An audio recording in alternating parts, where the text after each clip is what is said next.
pessoal. Meu nome é Tarsila, eu sou mediadora de Química e faço parte do Grupo SOA. Olá, pessoal. Eu sou Stefânio, mediador de língua portuguesa, sou do Grupo SOA e do Polo NIGF. Hoje, a gente vai falar de planejamento e estratégias de estudo. Não é, Tarsila? Exatamente. Bem, vamos recapitular o que foi dito no vídeo anterior, no vídeo número 10, no vídeo que a gente falou da organização dos estudos e concentração. Bem rapidinho, hein, galera? O que foi falado até agora? A gente falou do plano de estudos, dos horários e o ambiente para estudar, ou seja, o que é melhor, qual é o melhor local para estudar, né? E quais são os melhores horários para estudar, das ferramentas que podem auxiliar o estudo, da realização de provas anteriores. Esse, inclusive, a gente vai retomar porque é um tópico super importante. O estudo pelas apostilas e também estudar as matérias que você mais gosta. Ficar atento às páginas de atualidade e sites e a ajuda dos mediadores. Foi tudo isso falado no vídeo 10, Organização dos Estudos e Concentração. É só você verificar aqui na playlist. Bem, já que o nosso tema é planejamento e estratégias de estudo, a gente precisa entender o que é planejamento e o que são as estratégias de estudo. Tá? Vamos pegar a palavra planejar. Planejar significa organizar um plano, um roteiro. Ou seja, é como se você fosse se programar para fazer alguma coisa. No caso aqui, é estudar.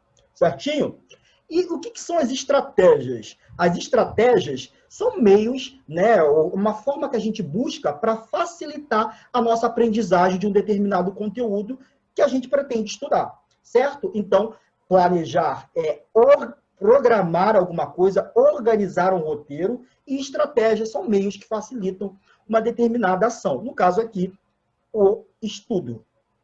Então, o planejamento, né, como o Stefânio falou, é a gente se organizar para estudar. E aí tem várias formas de a gente fazer isso. A gente trouxe 3 formas aqui para vocês. A primeira forma é fazer um cronograma, né, um cronograma semanal, onde você vai botar lá segunda, terça, quarta, quinta, sexta, sábado e domingo. Vai colocar tudo que tem na sua rotina, né? Desde o seu curso, seu colégio, seu trabalho, e dentro desses espaços vazios você vai botar, então, seus horários de estudo. A agenda ajuda muito também você, né? Eu uso uma agenda para me organizar, então você coloca os seus compromissos e coloca os seus horários de estudo, qual matéria você vai estudar, durante quantas horas. E, por último, o uso de lembretes, né? Para você não esquecer dos seus compromissos, às vezes você esquece de olhar a agenda, você pode colocar um lembretezinho, um post-it avisando. Agora é hora de estudar Química. Perfeito. Agora, a gente vai passar para as 5 dicas de estudo. Vou mostrar algumas dicas que são essas estratégias que eu acabei de falar para você no início do vídeo. Bora lá. A primeira estratégia é: faça um resumo das aulas ou dos textos da apostila. E aí você deve estar se perguntando: professor, como eu faço um resumo dos textos e da apostila? Ou seja, ou das aulas aí. Bem, é bem tranquilo de fazer um resumo. Primeiro, é sempre importante você fazer uma leitura completa do texto, ou seja, ou fazer uma leitura completa do roteiro da aula que o professor passou, e a partir dessa leitura, ir anotando as partes mais importantes. Geralmente a gente chama isso de ideia principal. Geralmente, o que é uma ideia principal? É uma palavra-chave, é uma fórmula, é um nome de um protagonista, de um fato histórico, se for de uma ficção, de uma historinha, né, de uma história, de um conto, de um romance. As definições que aparecem no texto e as definições que o professor deu durante a aula. Algumas datas são importantes para a gente poder compreender determinados processos históricos, sociais. Então, a primeira dica é leitura completa do texto, anotando o que é de mais importante. Depois disso, você vai fazer o quê? A reescritura desse texto para que você assimile essas informações, essas palavras-chave, essas fórmulas. Ou seja, vai reescrever conforme suas palavras, essas informações mais importantes. Certinho? Isso aí. É muito importante esse resumo também, né? Para quando você quiser estudar novamente essa matéria, você não tem que estudar tudo do início, né? Você dá uma olhada rapidinho no seu resumo e já consegue, então, lembrar daquilo que você já viu. A segunda dica, então, é elabore um mapa mental. E o que é um mapa mental? Como a gente pode fazer, né, um mapa mental? Bom, a primeira dica, né, é que a gente pode fazer ele no papel. É bem simples. Você vai precisar de lápis de cor, né? Pode ser canetinha também. É interessante que você desenhe, que você destaque, né? Então, ele precisa ficar bem colorido, bem bonito para você conseguir, né, diferenciar os ramos que vão aparecer. A gente vai mostrar um exemplo já já. Além de fazer no papel, a gente pode fazer isso também no computador. Depende do seu gosto, do que você prefere. No computador, ele é bem interessante, eu gosto de fazer, porque a gente consegue, né, incluir direto as imagens. Você joga no Google, pega uma imagem e coloca direto lá. Você não precisa desenhar. Então, acaba saindo mais rápido, né? Você consegue produzir mais rápido. Ah, professora, mas como eu vou fazer isso no computador? Existe um programa chamado Xmind 8, como está escrito aí no slide para vocês, que a gente consegue baixar gratuitamente. Então, é só você jogar no Google esse nome, Xmind 8, que já aparece direto a página e você faz o download. E ele é bem intuitivo, né? Ele é bem fácil de usar. Esse aí é um exemplo do mapa mental, né? Então, o mapa mental, lá no centro, onde está escrito mapa mental, você vai botar as ideias principais, ou, por exemplo, o tema da aula, né? Por exemplo, na química, a gente poderia escrever termoquímica, lá no centro, né? Que é o tema da aula de hoje. E nos ramos, você vai puxando ali coisas que vão ser tópicos, subtópicos, né? Vamos dizer assim.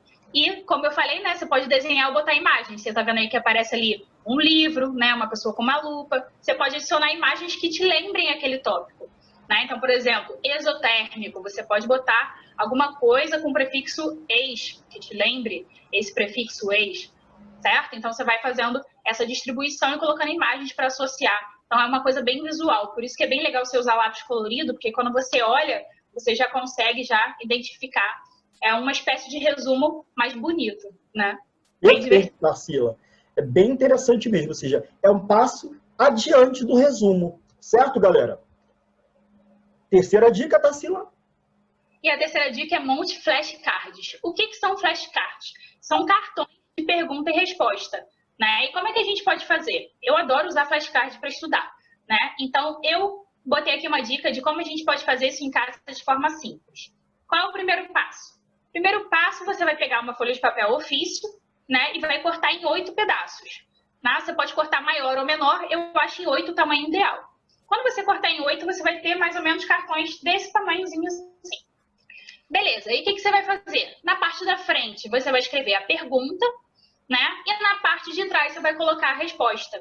E aí, você pode pedir para alguém da sua casa te fazer essa pergunta, e aí você responde, né? Ou, se você não tem ninguém para estudar com você, você mesmo você faz a pergunta olhando apenas para a parte da frente, imagina a resposta e depois vira o cartão e vê se você acertou ou não, né? E aí, trouxe um exemplo para vocês de como isso pode ser feito de outras maneiras também.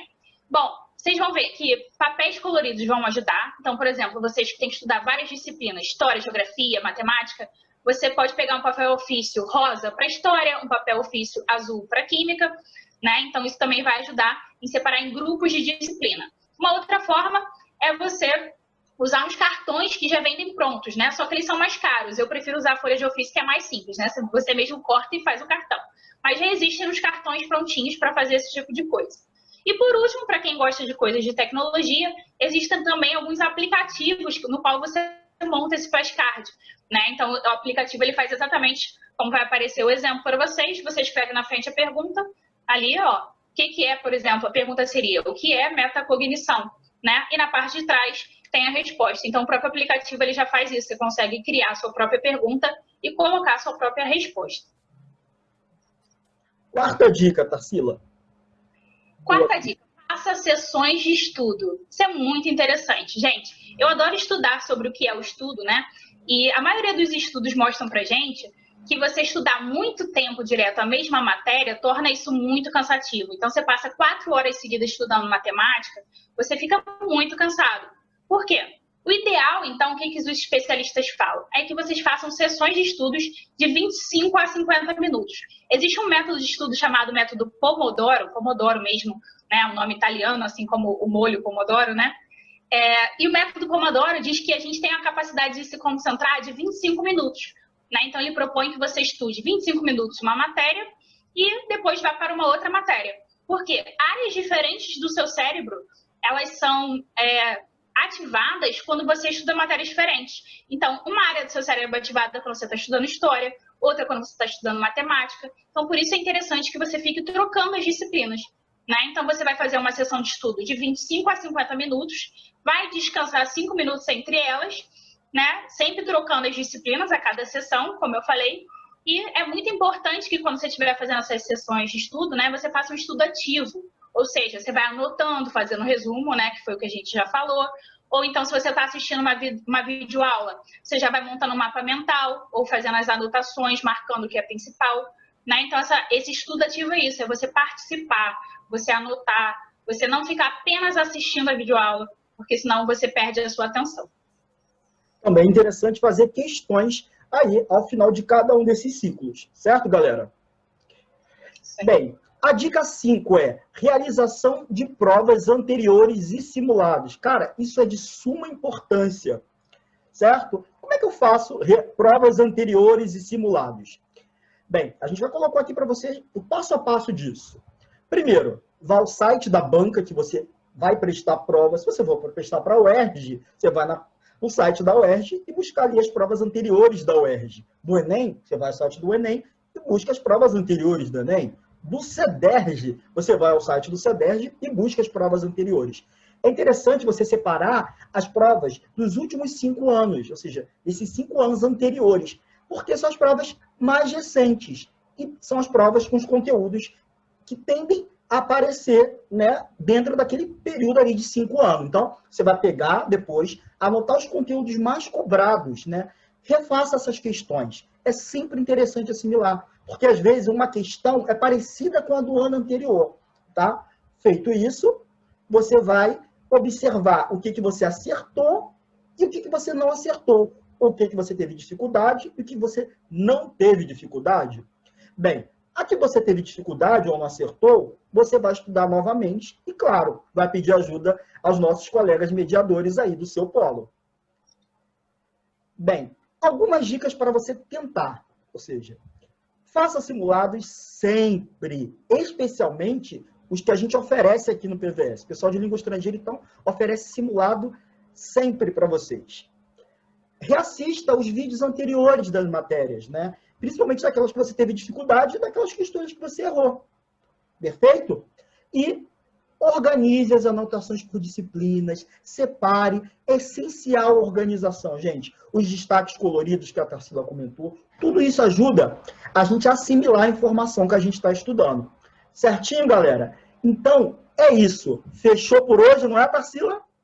Fechou, galera. E assistam o próximo vídeo. Abraços e até a próxima. Tchau, tchau. Tchau, tchau.